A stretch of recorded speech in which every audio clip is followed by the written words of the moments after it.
Hey guys, welcome to the LGBTQ Voice. My name is Tracy Welch and I'll be your host tonight.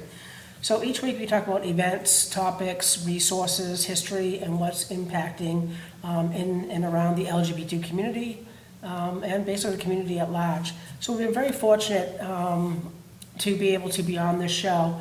Just want to let you guys know that we have opportunities for sponsorship. 50% of the proceeds go to the LGBTQ network, and this show, the LGBTQ Voice, is a project of the network. So we do Pride Cafe, our NB Agley, our youth group. We do yoga on Wednesdays, which is supported by a group. But Pride Cafe is Mondays from 7 to 9 at 484 Pleasant Street. Our NB Agley is our youth group on Thursdays, 14 to 24. There's a lot of food, beverages. We have, which we don't have a slide for it, but we have Sober and Out on Sunday mornings. So there's coffee and everything that kind of goes with that. Our youth group, we try and send on trips. Pride Cafe goes on trips. We have South Coast Pride that we do, and that's coming up June 1st this year. We have a 50th anniversary of Stonewall event that we do. So there's a lot that we do behind the scenes, so we just need funds for that. So if you'd like to sponsor our show, air your commercial, or do a show takeover, please contact Leo at newbedfordguide.com. And again, with your help, 50% of the proceeds will go to the programs that the South Coast LGBT Network hosts. So I'm going to get the show up on my phone here. I don't see it yet. There we are. If you guys have any comments, concerns, please just hit us up, and I'll be more than glad to air it out. If I can, almost there, guys. There we go. All right, thank you for your patience, I appreciate it. So we are part of an organization, well, many organizations in our community have been doing the LGBTQ Winter Film Series. So last month we actually saw the movies 3 Generations. So it was 3 Generations film, about an hour and a half long. The cast is Susan Sarandon, Naomi Watts, Elle Fanning, and Linda Amond. So one of Elle Fanning plays a transgender male. Ray is hoping to get support from his mother, Naomi Watts, and grandmother, Susan Sarandon, a New York teen who's plays by Elle Fanning, prepares to transition from female to male. So during that movie, and after the movie, there's actually a panel discussion. So we actually have one of our guests from the panel discussion. So please, we're going to welcome Quinn Mulvey to the show. Yay! Quinn is actually one of our youth that comes to NB Agley. And NB Agley is our New Bedford Alliance of Gay and Lesbian Youth, so LGBTQ plus. Add some more letters to that. We've been more than glad to. So tonight we're going to be talking about the movie, the discussion that occurred after the movie. So I'm going to have AJ kind of put something up to kind of start us off, and this was our conversation that started off.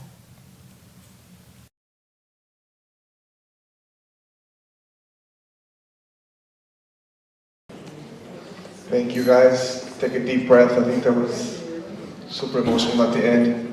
I just want to, as you guys know, we have a post discussion after the movie, and we're still going to do that. I just want to welcome a person that was willing to come down here today and talk about what they do at the UMass School of Law, the Human Rights Home Clinic at Home. I'm sorry, at Home. And I thought it was poignant for her to come in and see and watch the movie and talk a little bit about what they do at this human rights clinic. Her name is Professor Margaret Drew, and she's going to talk to us for a few minutes, and thank you so much. I invited her here so she can discuss what they do. Thank you.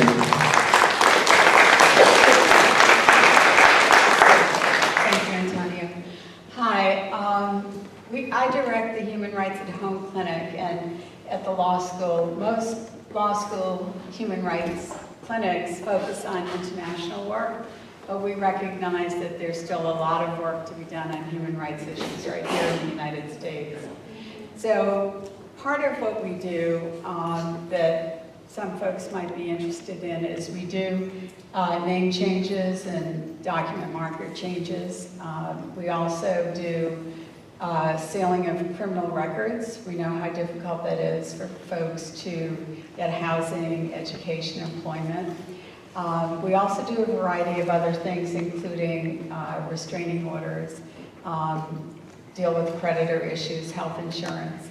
And we wanted to reach out to members of the community because we feel you're underrepresented, and our legal services are of no charge for those who cannot afford a lawyer. So we hope you'll keep us in mind. We're tabling outside. Here near the curtains there are 3 of the clinic students, and they're here to answer any questions you might have after the discussion. Thank you.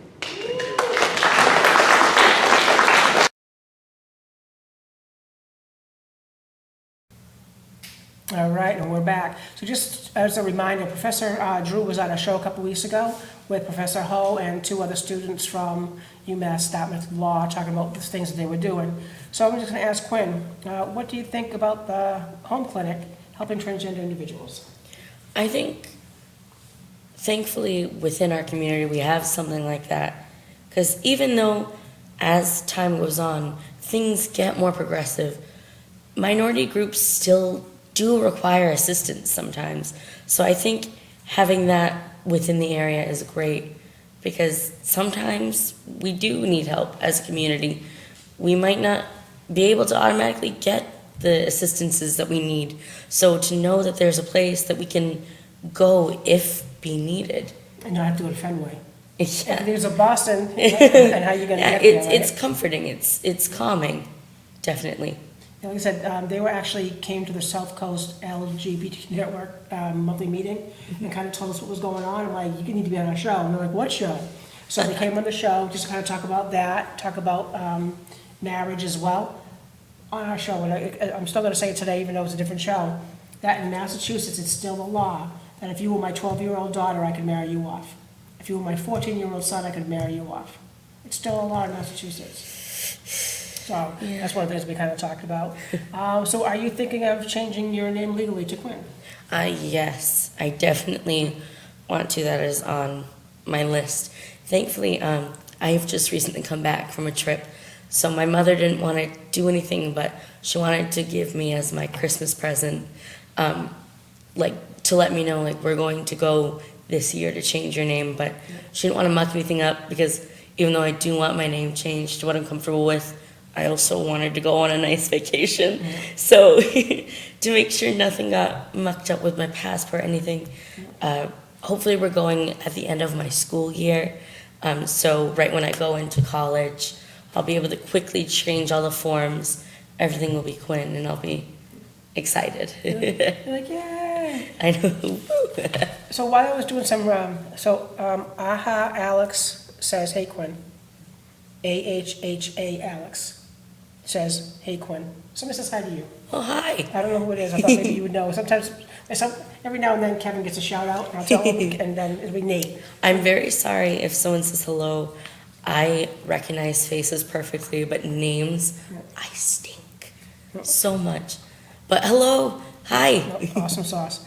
So during the reviews and whatnot, we were talking offline that they wouldn't audition a trans male for the role. So what was the controversy? What was going on with that?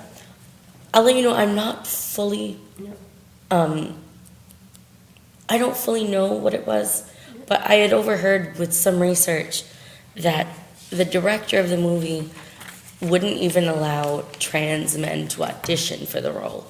And that is sort of, it doesn't put a good taste in your mouth when you think about it. We understand that they wanted someone that was pre any medical transition to show, this is the beginning, this is the start. But I still believe, it wasn't the case with, I was talking earlier, 2015 movie, The Danish Girl, one of my favorites. It speaks about Danish painter Lily Elbe during the 1920s, and they casted Eddie Redmayne, a cis straight man, to play Lily Elbe, and there was outrage. Everyone was like, why? But the thing is, during majority of the movie, Lily Elbe is Einar Vayner, a male, with his wife. So that would, putting a trans person in that situation, having to dress as a man when they don't identify as male and have transitioned to not be male, that, obviously I wouldn't be in that predicament, but that seems uncomfortable. So with that situation, it's vaguely different, but vaguely similar. But with this one, it's a toss-up. There's reasons why you can see they went that route, but then there's reasons why still, why would you? So. So, in some of the introductions to the movie, Al says, and I thought this was funny, raised by my mom, my mom's mom, and my mom's mom's girlfriend. And one of my things is that family is family, you know, and it worked for them. She's a 16-year-old girl who wants to transition into a boy, and her grandmother asked the mom, why can't she be a lesbian? The mom says she's not a lesbian, she's a boy. So, and again, you know, as we go through the movie and the questions and comments that come up, you'll kind of hear that in the movie, discussions that we had, that everything is not black and white. And in the movie, Ray, who played by Al, needs Dad's legal consent to start the treatment. Dad hasn't been in his life, and Mom reached out to Dad, which is the whole other story in itself. That for me, it's just my opinion, he just kind of dragged on.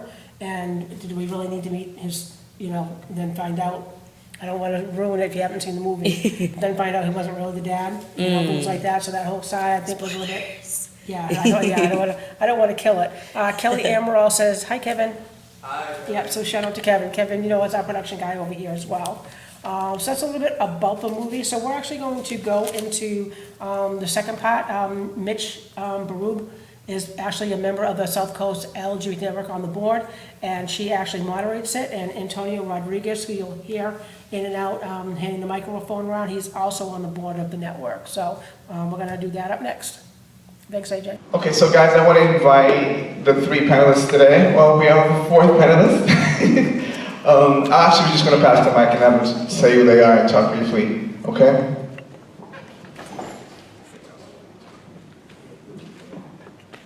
Hi, my name is Nikolai Costa, and I'm a female-to-male transgender person. My pronouns are he, him, and his. Hi, I'm Quinn Mulvey. I'm a senior at New Bedford High School. I'm also a transgender man that goes by he, him, and his pronouns.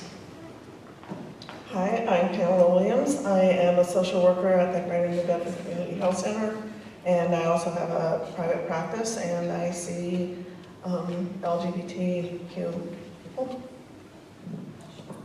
Hi, I'm Joan Stratton. I'm also a clinical social worker.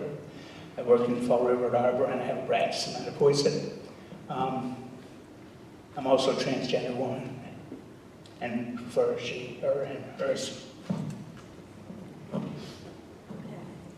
So, I think I can be heard without the microphone, so I'm just going to let you guys keep it and pass it amongst yourselves. And first off, what did you think of the film? People up here, panelists, someone want to... This would be my second viewing of the film 3 Generations. I originally watched it at home on Netflix. So for those who want to watch it again, it's on Netflix. When I first watched it, it just filled me with a lot of anxiety and stress. Like, I can relate to a lot of what Ray was going through in the movie. It was very emotional. Like, I like the funny parts too, but like, I connected more with the dramatic scenes and the stress about starting T and then so forth with the transition. Overall, I did like the movie. I think, though, it is almost a dramatization, definitely of some elements. I did feel with Ray, the main character, at times. But of course, with every movie, it is always a dramatization of reality. But overall, I think it is a good movie, especially to be shown to people that don't necessarily know the experience, as a starting point almost.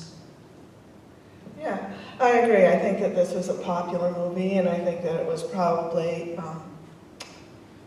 conceived to talk to cisgender, maybe parents or grandparents, and not necessarily gender questioning people, right? Don't you get that? Don't you feel that way too?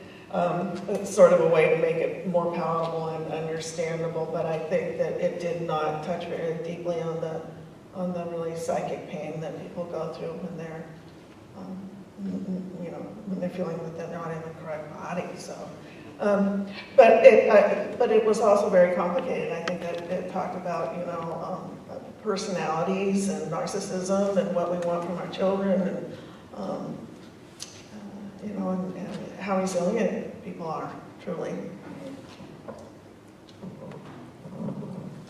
Okay, I don't know if I can improve on any of that.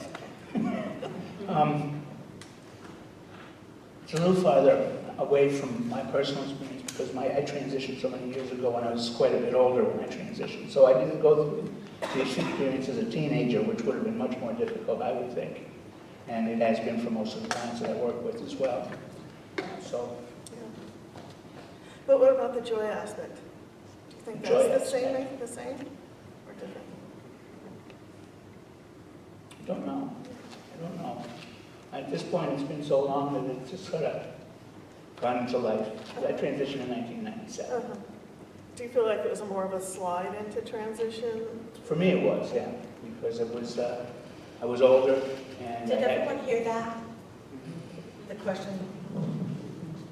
so I was older when I did. Because I was older, I was established in my identity at that point, and then I had to change it. So that was difficult.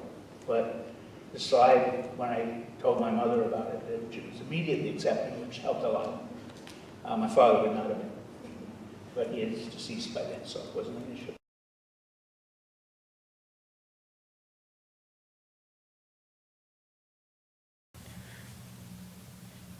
All right, we're here. Sorry, guys, just trying to figure out when I come up and when the video stops. So it was just kind of nice to be introduced to the guests. And so what was it like being on the panel? It was really interesting because although like within my high school, I'm part of drama club. I do like fun things like that where I do like perform and I try attention, but I've never done anything that exclusively like talked about me being trans and my identity. And I've never had people like ask me questions and then just fully pay attention to me. So it was odd, but not odd in like a negative way. Like people assume odd means negative. It was odd like Something not used pleasant to, way. Was it positive? Was Yeah. it a feeling? Or Yeah, like it was different and it was new, but it was pleasant. Like, it wasn't bad at all. Cool beans. So, what's your takeaway from the day, from the event? I took away, I was very surprised at some of the questions and some of the intelligence behind them. Because like people know their stuff. People do. Some people don't, but a lot of people do. And So- I think the movies that we've had and the ones in the past, we had the most audience at Cloudburst. The audience that you saw, that you'll be seeing at the videos today, some people dispersed and left. They didn't want to stay for the question part or the discussion part. But we had over 85 people at the Cloudburst one, and almost everybody stayed. Wow. So just the questions and just kind of hearing it, and I think it was a positive spin. Even if somebody was there negative and didn't like our lifestyles, if you want to look at it that way, I think they would have been respectful. I think it's a respectful situation that people come and ask the questions. I know Linda Spinner at the end will be asking some questions about how she was talking with her granddaughter one day. So it was just kind of nice that people were like, you know what, this is the way for me to ask questions, and it's a healthy environment. So there isn't like a wrong question to ask for Exactly. the most part. It's not just finding your local trans person going, hey, let me take 40 minutes of your time by asking you questions you don't want to answer. Oh, yeah, most definitely. So that's actually one of our questions at the end, so since she's brought it up, I'll bring it up now. What's the one question somebody should not ask you? Oh, you can find this on any Google search, any Tumblr search about trans people. I get asked, everyone gets asked, no matter if you're trans female, trans male, non-binary masculine, non-binary feminine, non-binary, etc., etc. Have you gotten the op? Will you get the op? And if not, why? So I've gotten asked that by so many people. And the funny thing is, what is the op? I don't even know what the op is. You talk about operation? Yeah. Thank you, just want to make sure. No, yeah, of Okay. course. I'm sorry, the operation. Yeah. But the thing is, there's not like a singular It's not like, oh, I'm gonna take this magical pill and voila, I'm done. Like there's no the operation, and there's, even if you want the same effect, there's various things you can do for both transitioning male people and transitioning female people. Bind and add boobs. I think that would be the easiest one to see. That is one, definitely. But there's so many different like paths that you can go through. There's so many different options to get. So just asking, have you gotten the op, is an odd question, and also very invasive. Because like when people ask that, they're asking you probably most likely about your genitalia. Yeah. So they want to know about your genitals, and it's, None of your you're not my business. doctor. Yeah. You're not my doctor, and you're not someone I'm currently or thinking about sleeping with. So you don't need to know anything about that. Wow. So we have some of our youth at our center are transitioning. So one of our youth, not Quinn, we ask another individual. We usually don't share names, we share stories, not identities. He started transitioning maybe 9 months ago-ish, and we asked him if every month he comes, if he can give us an update. You tell us about how you're feeling, and you let us know what's going on. So I happened to look down one day, and he had shaved his legs. And I was like, kind of looking up and down, thinking, in my world, females shave their legs.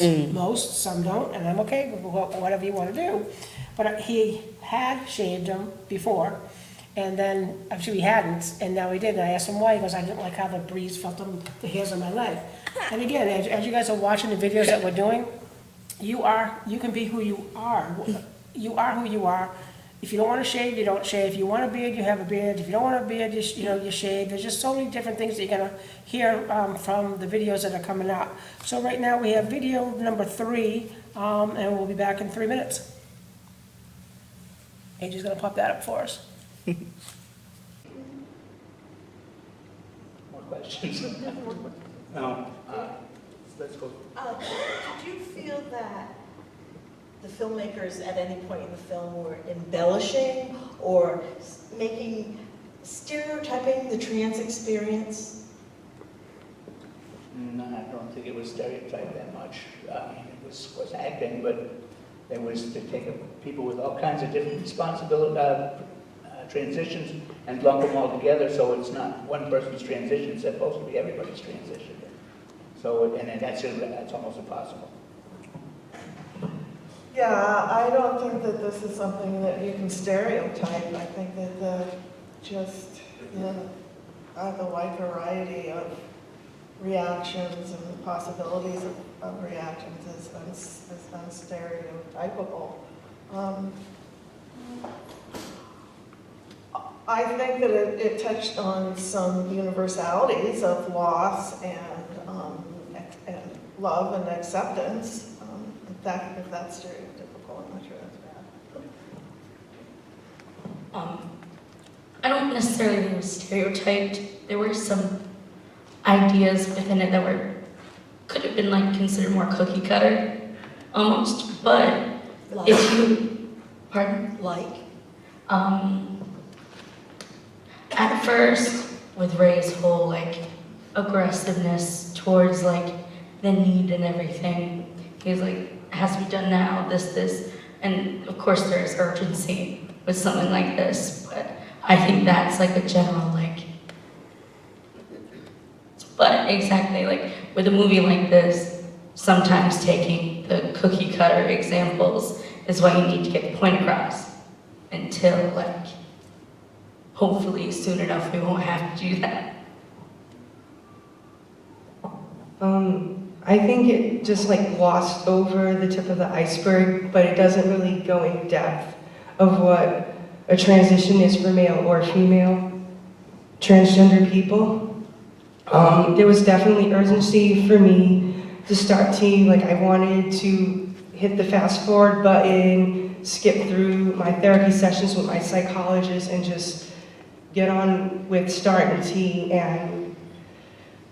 But in a way, I'm kind of thankful that it was a slow-moving process. I got a lot off my chest and I feel better about it now. And my first shot of tea was March 25th, and the only noticeable change I felt right now was like the small burst of energy. Like I'm more motivated to do things than I was before when I was preteen.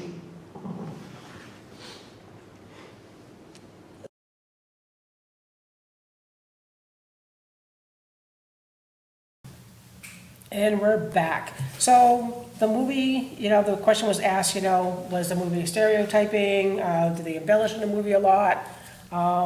So I like what Joni said, that it's one person's transition, and each person transitions in their own way. So what did you think about the stereotyping in the movie? What did you felt it was embellished? It was definitely embellished, but like as I said in the clip, I'm not sure if I said it in that one specifically. Guess we'll find out. Whenever something is documented in like a movie, there's always some sort of embellishment, some sort of dramatization, but that's just because it's in a movie. Yep. And I think the route that they took with Ray was sort of, we'll say cookie cutter, as to where it's one that you would expect, but not necessarily one that everyone experiences. Like Ray at the beginning wanted to be normal. He wanted normality. He didn't want his family to be like that. He hated being like that. And not every trans person seeks out a depiction of normality. And there is no depiction of normality, really. Yeah, exactly. Some trans people would have loved to have a family like Ray had. Some wouldn't, just like Ray didn't at first. And like Ray showed sort of an anger in the beginning that like not every trans person shows, not every queer person shows when finding out their identity or while going through with it. So I know we have a few segments coming up. I wanted to let you guys know that we do these shows on transgender rights, transgender law that came into effect and stayed, thank God. But we actually have some events coming up, so I want to kind of plug that so I don't forget. So we have the 50th anniversary of Stonewall. We're very, very fortunate to have it at the Harbor Hotel, and AJ's putting it up on the screen right now. If you guys want any information about that, you can hit up Eileen or myself, Eileen at sclgbtq.org, or Tracy at the same letters. But we have the 50th anniversary of Stonewall. We have our Pride event, so that's May 31st, Our Pride event is on June 1st. And then our after party, right from Pride, we go right to La Place. La Place is our local gay bar. They've been there for over 35 years. It's our place to be in the South Coast. So please, hit us up, buy the tickets. And again, it's going to be a great night seeing one of the Stonewall veterans live and in person. Just like we are here at the show today, you can be in the room and kind of chill out and enjoy that. So I wanted to make sure we give the shout out for that. So AJ, if you can put up number 4, we appreciate it. Be right back, guys. Sorry. So yeah, definitely that idea. It is sort of changing almost like before. I've been on hormone treatments for over a year now. And when I started, I was very excited and urgent. I wanted to start. But in the back of my head, I was like, okay, no, these things take time. But oddly enough, through the clinic I went about 3 times over a 2-month period, and then they started me on testosterone. So it's different for everyone. Sometimes it takes a while. Exactly, yeah. What resources you have? Yeah, it depends upon the clinic too. So if people are out there thinking about this, call around and see what their philosophies are. You have a right to know. I have a client that went to her first endocrinologist appointment and was started on hormones that day. So it's very different, That kind of leads us into the next question, which is, in your... And we're back. So can you tell us, like, what you're going through, like, what emotions you had when you were getting your first T-shot? So I remember when I first got it. It was February 5th, 2018. Wow. I was so excited. I remember it was just me and my mom. going to that appointment. It was about my third appointment at the clinic that I go to. And I hadn't expected to start it that day. I was just like, we had gone for like an introductory appointment to say hello. We had gone for the second one for any sort of blood tests and stuff like that. And the third one I thought was just going to be like either like the results of the blood test or just another appointment to like speak about like the future, like plans, things like that. But then she had talked to me for about 10, 15 minutes. And then she gently hit my leg and she went, "So do you want to start tea today?" And my eyes lit up and I looked at my mom like to ask her permission almost. I was just curious. I was like, "What?" And I was like befuddled. And So, I'm sorry, in the movie, they needed the dad's consent. So did your dad and mom need it, or just, is it no, now it was one just now? it was just my mom. Yeah. That's good. I think it changed. It's between state and state. I think it's different because I know 3 Generations takes place in New York. So I'm unsure if that's true to what's required in that state. But and since my mom was there, I didn't need any written consent. I was I had just turned 17, so I'm so excited. I had asked my mom. Not verbally, but like looking at her and she's smiling. Yeah. Can I get a puppy? Basically. Yeah. I don't know. Sometimes when I'm confused, I'm like, "Mom," and like she tells me what to do. But she smiled at me and I was like, "Of course, yes, please." And the second I said it, she went, "Okay, I'll get everything ready for you." And then I got nervous. And not because it was a T-shot, just because it was a shot. And I'm afraid of needles. So where did they give you the shot? So at the clinic, they gave it to me right here in my arm. That's just like a routine thing, I believe, and it was to show like my mom. But it was funny. My mom's a nurse at St. Luke's Hospital, so they didn't need to show her anything. She's like, "I got this." So it's different to where like a person would normally take it. It's recommended to do it in a place where there's a larger fat deposit.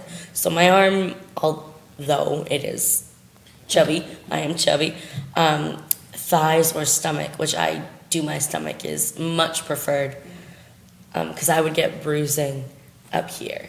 So what clinic do you go to? So I go to the clinic through Hasbro Children's Hospital, I believe, in Rhode Island. It's 1 Hoppin Street. And I go there, and it's extremely pleasant. Everyone there is very calm and nice. I have friends that are trying to go through Boston, and obviously I don't have experience there. It seems harder to start within Boston. And personally, my mother and I just chose Providence because it's closer to New Bedford than Providence. It's more convenient. And with the insurance I have through my mother, through her work, it's accepted there. So, and I know it's not, I'm unsure about Mass Health, if it's accepted there, because it's in Rhode Island, but. All right, so we're going to go to video number 5, and we'll be back in a few minutes. Be right back. Work as clinical social workers. How can trans people find good health care and trans and gender non-conforming health specialists? That's a question for you and Joe. That's a good question because they're few and far between down here. How can they find them is to go on local websites that hopefully are starting to list healthcare, friendly, LGBTQ friendly healthcare. I know that Fall River Primacare has now a transgender clinic, and I think that's probably the closest clinic. It is. Oh, Hawthorne? Hawthorne has 2 endocrinologists on staff. Okay. Unfortunately, for both Primacare and Hawthorne, for female to male at least, they're not taking any new referrals because they're booked. Male to female, I have a client who I referred to this endocrinologist at Hawthorne last August, and he finally got in December. I've tried to find others at the BMC in Boston, if you have transportation, which is always a problem. BMC, and they're pretty gatekeepy as well. They do require a lot of letters and things, which I'm kind of in favor of the informed consent model myself. The next one, you can see Planned Parenthood is where my last person went to, because up in Boston. And I'm trying to remember the name of it. go to Providence. You go to Providence? Yeah, Providence. She was shot. Dr. Forcier? Yes. Yeah. And if you've got mass health, that's a problem sometimes, because you're out of state now. And then health imperatives in South End and New Bedford is supposed to be starting pretty soon. I talked to the director, who's now left there, I guess, a while back, and she said that they were starting to train their doctors to do that. But that's the only one around here. And somebody called me for a primary care doctor, and I only have one name on my list of primary care doctors that is openly open to trans people. And I'm not sure how many of them actually know how to deal with a trans person.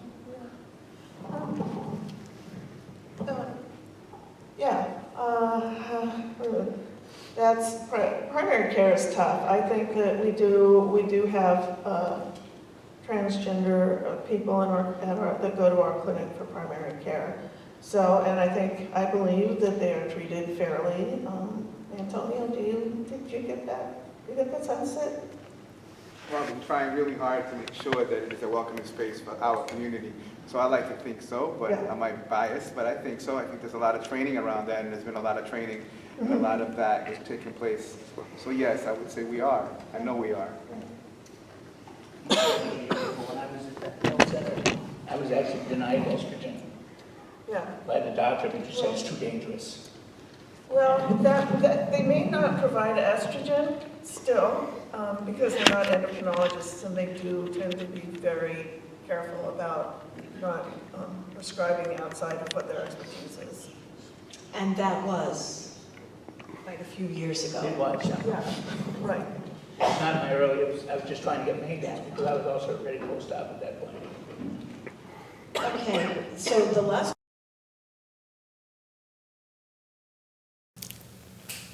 Hey guys, welcome back. So sorry about the camera kind of going in and out. I was in a hand sling and I was trying to help with production of it, kind of twisting it with one arm. So let's talk about some treatment changes to your body. Like what is one of the biggest things that you're like, oh my God. One thing that happened about a month or two after my treatment was I started getting like little prepubescent boy voice cracks. And before testosterone, my voice, I'm a small person, so I had a small voice. It was so tiny, and I hated it. I thought I sounded so annoying.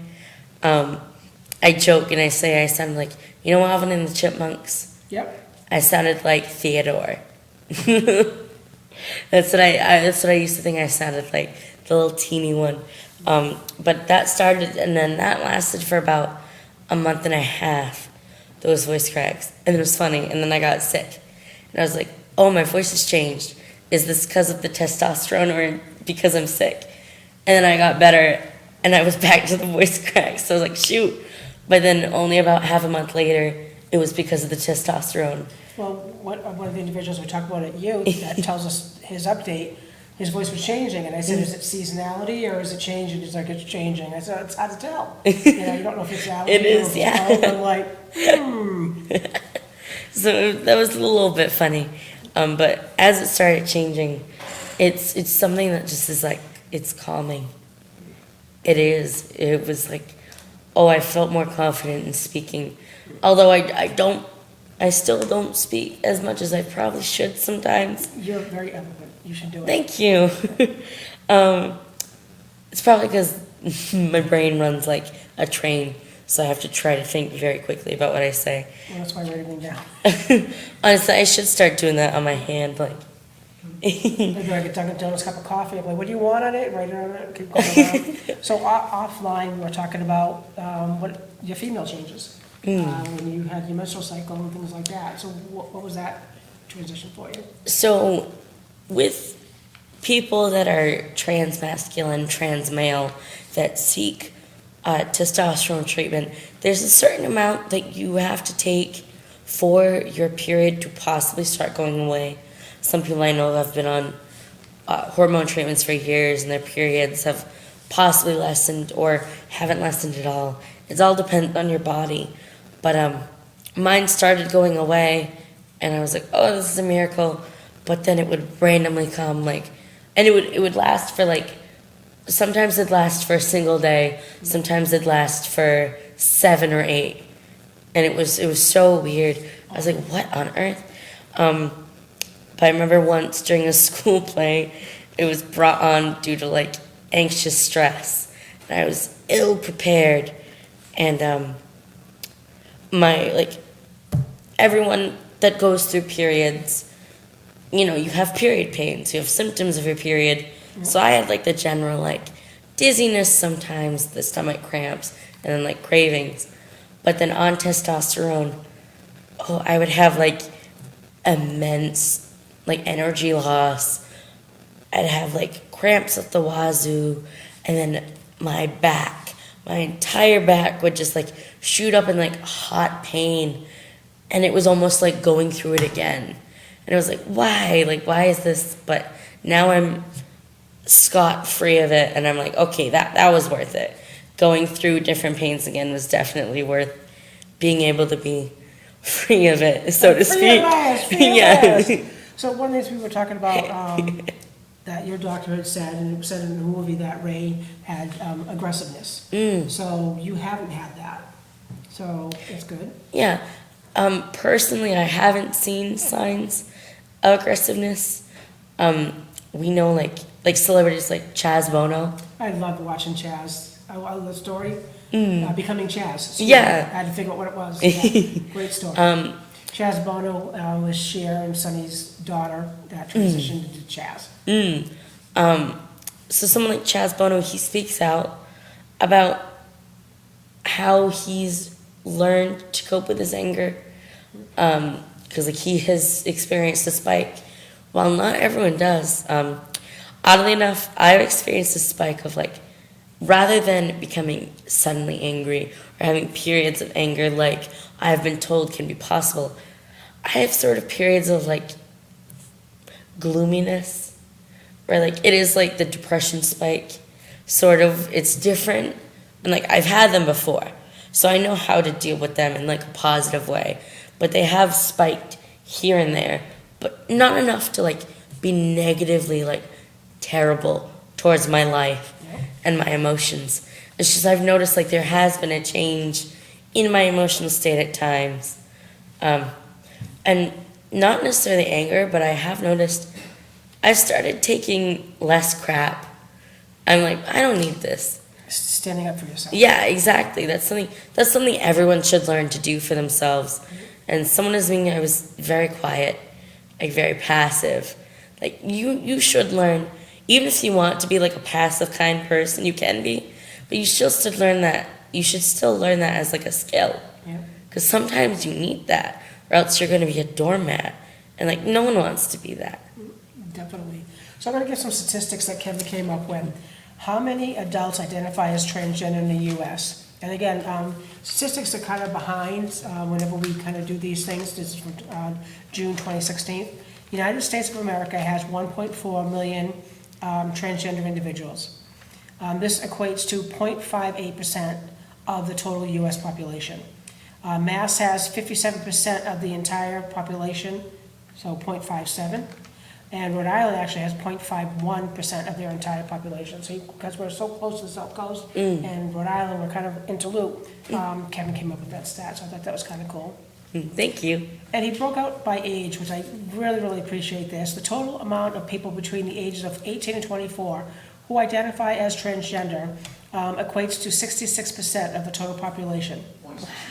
0.66.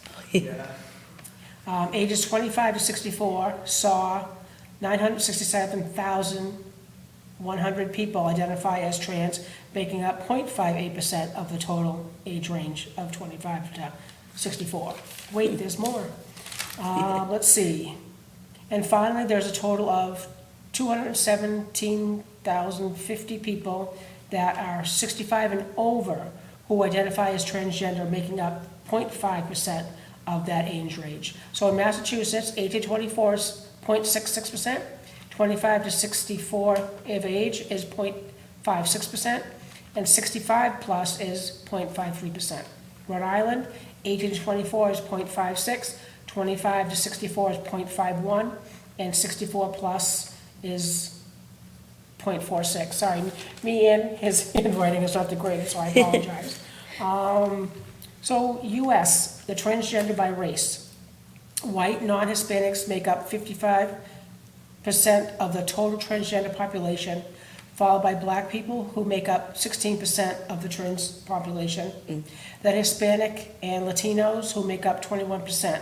The remaining 8% went to Asian and other races. So trans violence. So in 2018, advocates tracked at least 26 deaths of transgender people in the US due to fatal violence, the majority of whom were black trans women. These victims were killed by acquaintances, partners, and strangers, some of whom have been arrested and charged, while others have yet to be identified. Some of the cases involve clear anti-trans bias, and other victim transgender status may have put them in risk in other ways, such as forcing them into unemployment, poverty, homelessness, and/or survival sex work. Sadly, 2019 has already seen at least 2 transgender people fatally shot or killed by other violent means. As HRC, Human Rights Coalition, HRC, because we have an HRC in New Bedford, that's why I get confused, sorry guys, continues to work towards justice and equality for transgender people. You know, we've lost a lot of people. I don't know if you know that last year in 2018, the first trans death was in Massachusetts. So we have a lot of hatred out there. I know that during our quest for Yes on 3, and I know that Antonio's going to talk about it in a little bit, and if he hasn't already in one of our segments, I actually was part of St. Peter's Church, and there was a National Transgender Day of Remembrance. So I posted that on New Bedford Facebook page, there's a Fall River page, all of the pages that I have access to, and the hate mail that I got from the New Bedford page was so awful. I actually contacted Reverend Scott from the church, and he actually contacted the Dartmouth Police Department and just had him be aware of what could happen, because I was actually I led a sermon on and letting people know about the deaths and what was going on in the transgender community. I am not a transgender person, but with me working in the community, I wanted people to know what was going on with our brothers and sisters. So there's a lot of hatred that's out there, and when we voted yes on 3 or no on 3, however you voted, there's still 30% of people in Massachusetts did not vote yes. So if you're in a room full of 100 people, you know, how many people are like, okay, well, let's see, 3 out of whatever, and so maybe 10 people. I have to kind of keep an eye out. So as of that, on that note, we're going to have AJ put up video numbers. God help me, I lost track. Number 6. Thanks, AJ. The South Coast is as a place to live for someone who is gender nonconforming or trans? I think it's great, but it can definitely be improved and more expanded. It's not like if you were to go to a metropolitan area like Boston or Providence or someplace out of the way like P-Town where it's open and accepting. There are some places that aren't going to be trans-friendly in the South Coast.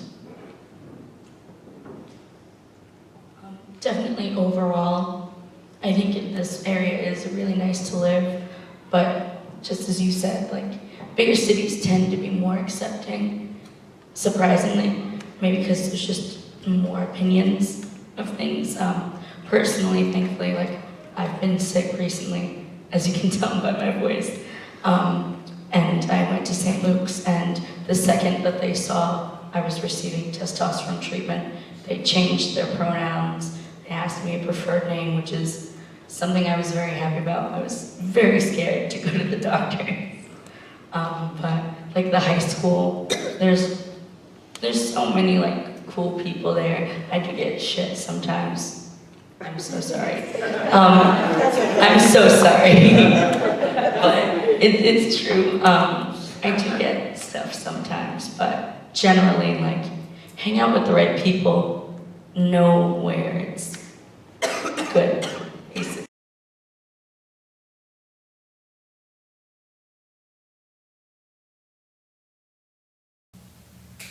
And we're back.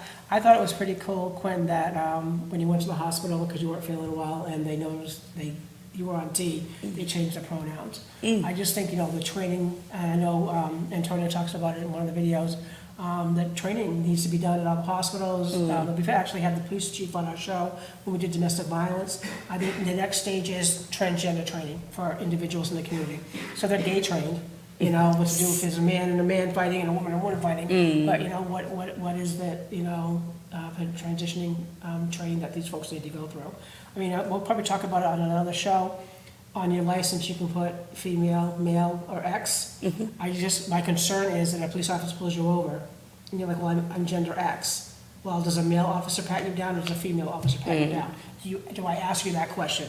What are those things? That's training, So that's it for that one. AJ's gonna put up number 7. Go, AJ. Okay. I'll do this. Once again. Some people actually ask me to use the microphone because they're not be able to hear, so I'll be still on you, I don't mind. So I go by she, her, I'm cisgender, but I do have a question. I've done a lot of work in diversity centers, and I'm just kind of curious about this idea of, for a lot of transgender people, they notice that in order to transition, or in order to be acceptably transitioned, they have to conform to already gender stereotypes. And so I'm curious if you guys have any experience with that, either of wanting to transition, but also not wanting to reinforce a man looks like this, or a woman looks like this, and then how you have dealt with that. Thank you. When I transitioned, I was running a boatyard, not exactly a female role. And I drove a truck, and I delivered boats, and people said, oh, you hear about that guy who was transitioning, who was changing gen sex in a boatyard? And I had a voice and said, yeah, I heard about him. Fortunately, it did not go across that way.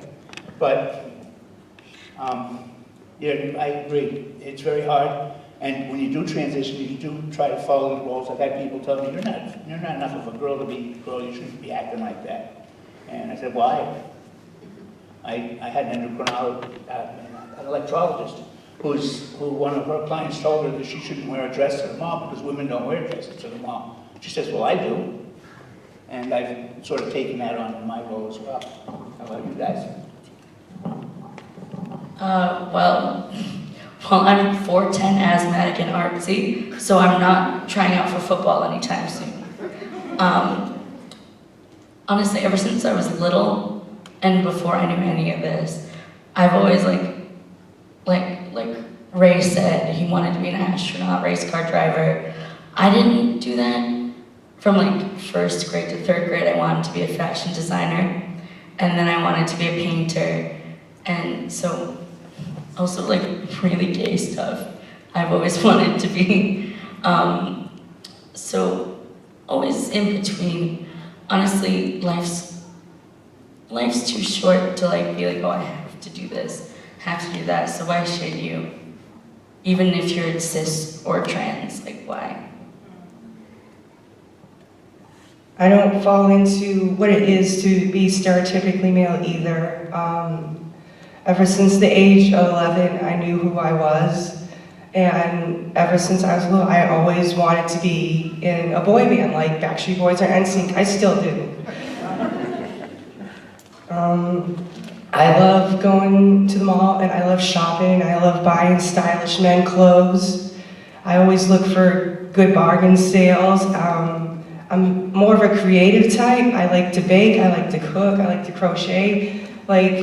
I don't care for fixing trucks, watching football religiously. I find that stupid, and I don't get why that defines what it means to be a man. I think what it means to be a man is you work hard in life, you do right by society, and I lost my train of thought. One of the discussions I do have with my trans clients is what their social role is going to be once they make a change. If they're if they're going into womanhood, I think that it's important for them to understand that they are entering into, second-tier social role, so that they're not surprised or taken aback or traumatized by how they're going to be treated as a woman. Conversely, if they are going into manhood, I think it's almost like, what a beautiful thing. Here's this man that is going to understand what it's like to be a girl or a woman or a female. And how wonderful is that when you think about it? So I think that for all of us, one thing that we can think about is, why is it harder to be a woman, to transition into womanhood and accept that second-tier social role? And it's, that's not fair, right? And I think that speaks to some stereotypes that are out there that it's sad that we have to address. Yeah. Actually, I had to demonstrate that. I had a friend who was very smart, built her own computers and everything. Before she transitioned, she'd go into a Staples or someplace to get some computer parts, and she couldn't find anybody to unlock the lock case for her. And it hit him at that point. And then she transitioned, she had no trouble getting the case unlocked if he told her what she wanted, not what she told him she needed. And I ran the same thing at Home Depot. I went to get some 2x12s down to build a float. And the old guy that was in there to help me, she said, "Oh, get out from under there, ma'am, you might get hurt." I said, "Man, I'm probably stronger than you are." But that was then, this is now. I couldn't do it now. Oh, that's age. That's age, right.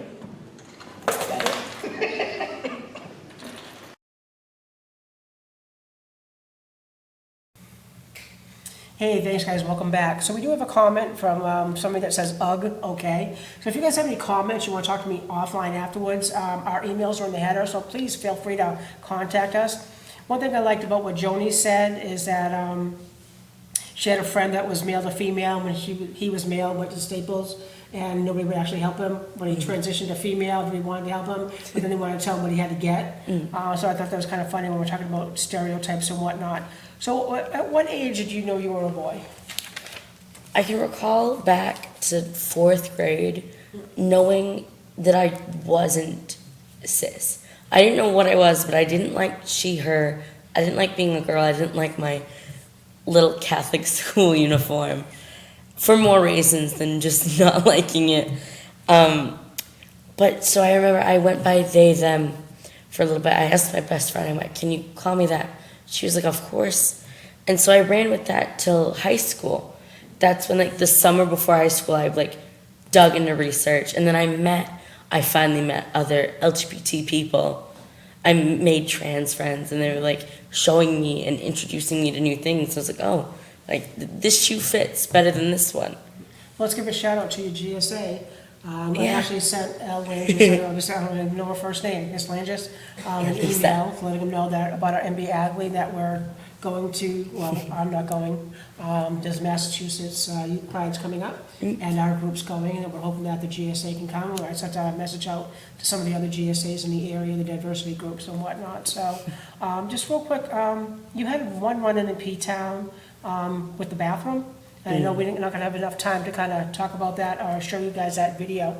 But you use the nurses' bathroom at school, and if you're at the mall, you use the family bathroom. Is that your choice for safety or not to have conflict, or both? It's sort of both. At school, I believe it's definitely conflict. Although we have at the school a lot of very nice workers and teachers in the school, not every student is going to be okay, because there's so many different cultures at the school, at the high school. So not everyone's going to be okay. So I just, for the sake of ease, I go to the nurse's office. They all know me there now. So they just let me in, and I go out as needed. And then at the mall, it depends. If I'm with someone who is also male, and if I'm wearing my binder, if it's a good day, I can go to the men's room like that.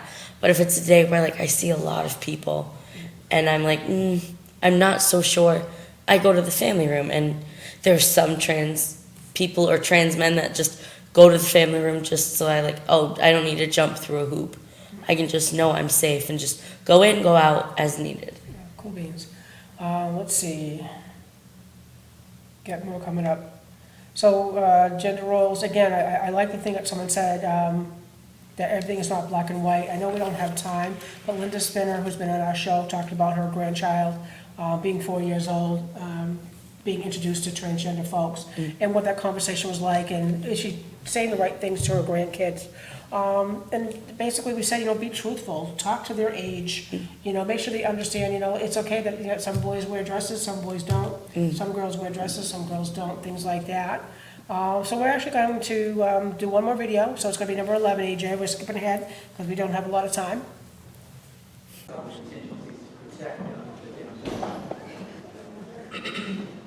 Well, if someone wants a simple solution, I personally follow the Mind Your Own Business policy, which is a very general and easy thing to do. There's always going to be confusion. I have straight friends that don't necessarily understand me. I have gay friends that don't necessarily understand me. And sometimes, I'm one of those people, I answer their questions. If they ask me a question that I know, this is not a very polite question, I'll be I'll answer that for you. Not everyone is going to answer that for you, though. You might catch hands if you ask this question to someone else. But there's always going to be confusion, definitely. And honestly, there's confusion with different things. Doesn't matter your gender, sexuality, race. There's always confusion between different views. So.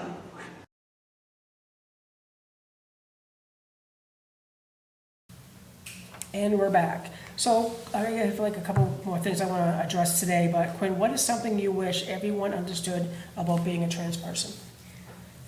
Being trans people, all of our experiences vary. Everyone's different, but the thing is, when you're around a trans person, we're not delicate. We're just the same as you. You don't have to walk around eggshells to talk to us, to be around us, to like us, to befriend us. You just have to be considerate. And sometimes trans people, this is to trans people too, if a cis person makes a mistake. A cis person is? So a cisgendered person is a person who identifies with their sex and the gender that they were assigned with. At birth. So, at birth, yes. So if someone like that makes a mistake, don't be enraged. I would never be mad if one of my friends made a mistake. As long as it's nothing deliberate, don't be mad. A mistake is a mistake. So that's why if you start doing that, then others won't think that we're delicate. They won't think that they have to walk around eggshells around us. But they also do have to be considerate. You don't have to be delicate, you have to be considerate. That's like at our youth group, if one of us says a wrong pronoun, someone says ouch, and I say oops, I apologize. And we just move on from it. Exactly. So I know we're kind of running out of time, but if you guys want to sponsor the show, air your commercial, or do a show takeover, please contact Leo at newbedforddiag.com. With your help, 50% of the proceeds will help fund programs that we, the South Coast LGBTQ Network, hosts. I want to thank you for coming on the show, and maybe we'll see you Thursday at Youth. Thank you. And just one more thing, if I don't forget, Pariah, the next movie series is April 28th from 1 to 4 at the Wheeling Museum, and there should be a panel discussion and whatnot, and we'll see you next week. Take care.